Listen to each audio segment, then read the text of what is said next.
দল কায়েম করার জন্য আপনারা স্বপ্ন দেখতেছেন। আপনারা শুনে রাখেন, সুস্পষ্ট ভাষায় উলামায়ে কেরামকে মাইনাস করে, উলামায়ে কেরামের বিরুদ্ধে আচরণ করে আপনারা টিকতে পারবেন না।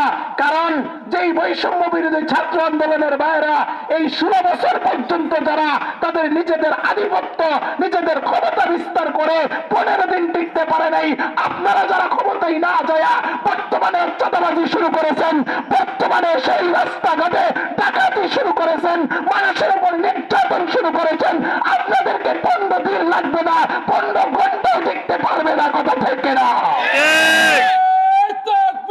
আল্লাহু আকবার। হয়তো শাহাদাত, নয়তো খিলাফত, তো শরিয়াত। নারে তাকবীর। আল্লাহু আকবার।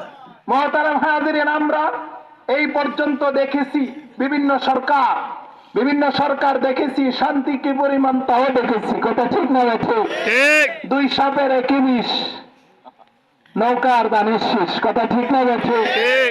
নদীর এই পার আর ওই পার একই কথা। ঠিক না ঠিক? উনিও মহিলা। ঠিক না ঠিক? আমার কথা নয়, আমার কথা যদি অবাস্তব হয়, আপনাদের এই সিলেট অঞ্চল মাশাআল্লাহ বিজ্ঞ আলেম উলামায়ে কেরাম আছে। আমি যার কাছে বুখারী সানি পড়েছি উনিও এই সিলেটের মানুষ। আল্লামা ফজলুল হক সিলেটি হুজুর, অনেক উলামায়ে কেরাম চিনেন, আমাদের বাহুবলী হুজুরও চিনেন।